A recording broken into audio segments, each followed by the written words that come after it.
ಕ್ರಿಸ್ತ ಯೇಸುವಿನ ನಾಮದಲ್ಲಿ ಎಲ್ಲರಿಗೂ ಶಾಂತಿ ಸಮಾಧಾನ ಲಭಿಸಲಿ. ಈ ದಿನದ ಶುಭ ಸಂದೇಶ ವಿಶುದ್ಧ ಮಾರ್ಕ್ ಅಧ್ಯಾಯ 6 ವಾಚನಗಳು 17-29. ಆ ಕಾಲದಲ್ಲಿ ಹೆರೋದನು ತಾನು ಇಟ್ಟುಕೊಂಡಿದ್ದ ಹೆರೋದಿಯಳ ನಿಮಿತ್ತ ಯೋಹಾನನನ್ನು ಸೆರೆಹಿಡಿಸಿ ಬಂಧನದಲ್ಲಿರಿಸಿದನು. ಹೆರೋದಿಯಳು ಹೆರೋದನ ಸಹೋದರ ಫಿಲಿಪ್ಪನ ಧರ್ಮಪತ್ನಿ. ಆದರೂ ಹೆರೋದನು ಆಕೆಯನ್ನು ಹೆಂಡತಿಯಾಗಿ ಇಟ್ಟುಕೊಂಡಿದ್ದನು. ಈ ಕಾರಣ ಯೋಹಾನನು, ನೀನು ನಿನ್ನ ಸಹೋದರನ ಪತ್ನಿಯನ್ನು ನೀನು ಇಟ್ಟುಕೊಂಡಿರುವುದು ನ್ಯಾಯವಲ್ಲ ಎಂದು ಪದೇ ಪದೇ ಅವನನ್ನು ಎಚ್ಚರಿಸುತ್ತಿದ್ದನು.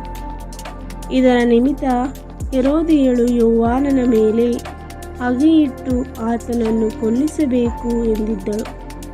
ಆದರೆ ತನ್ನ ಸೇಡನ್ನು ತೀರಿಸಿಕೊಳ್ಳಲು ಅವಳಿಂದಾಗಿರಲಿಲ್ಲ, ಏಕೆಂದರೆ ಯೋಹಾನನು ಸಂತನು ಹಾಗೂ ಸತ್ಪುರುಷನು ಎಂದು ಹೆರೋದನು ಅರಿತು ಆತನಿಗೆ ಭಯಪಟ್ಟು ಯಾವ ಅಪಾಯವೂ ಆತನಿಗೆ ಬಾರದಂತೆ ನೋಡಿಕೊಳ್ಳುತ್ತಿದ್ದನು.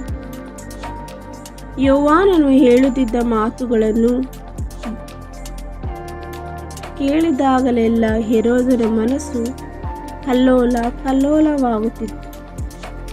ಆದರೂ ಆತನ ಮಾತುಗಳನ್ನು ಕಿವಿಗೊಟ್ಟು ಕೇಳುತ್ತಿದ್ದನು.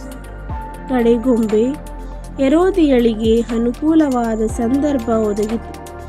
ಹೆರೋದನು ತನ್ನ ಹುಟ್ಟುಹಬ್ಬದ ದಿನಾಚರಣೆಯಂದು ಆ ಸ್ಥಾನಿಕರಿಗೂ ಸೇನಾಧಿಪತಿಗಳಿಗೂ ಗಲಿಲೆಯ ಪ್ರಾಂತ್ಯದ ಪ್ರಮುಖರಿಗೂ ಔತಣಕೂಟವನ್ನು ಏರ್ಪಡಿಸಿದನು.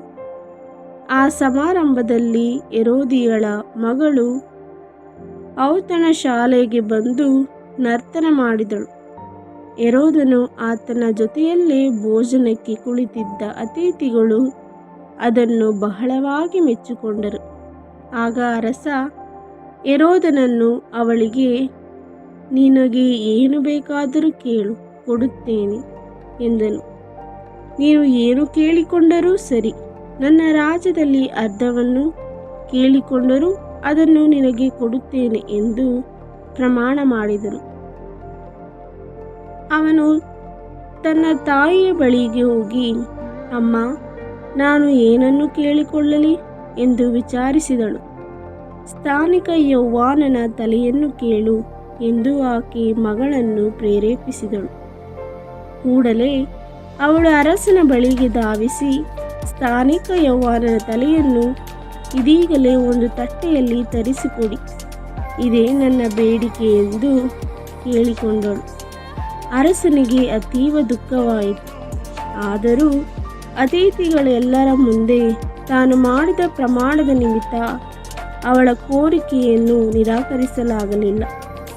ಆದುದರಿಂದ ಅವನು ಒಬ್ಬ ಅಪಾರೆಯವನನ್ನು ಕರೆದು ಕೂಡಲೇ ಯೋಹಾನನ ತಲೆಯನ್ನು ತರಬೇಕೆಂದು ಅವನಿಗೆ ಆಜ್ಞೆ ಮಾಡಿ ಕಳುಹಿಸಿದನು.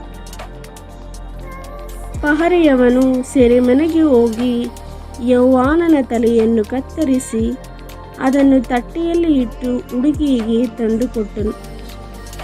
ಅವಳು ಅದನ್ನು ತನ್ನ ತಾಯಿಗೆ ಕೊಟ್ಟಳು. ಇದನ್ನು ಕೇಳಿದ ಯೋಹಾನನ ಶಿಷ್ಯರು ಅಲ್ಲಿಗೆ ಬಂದು ಶವವನ್ನು ತೆಗೆದುಕೊಂಡು ಹೋಗಿ ಸಮಾಧಿ ಮಾಡಿದರು.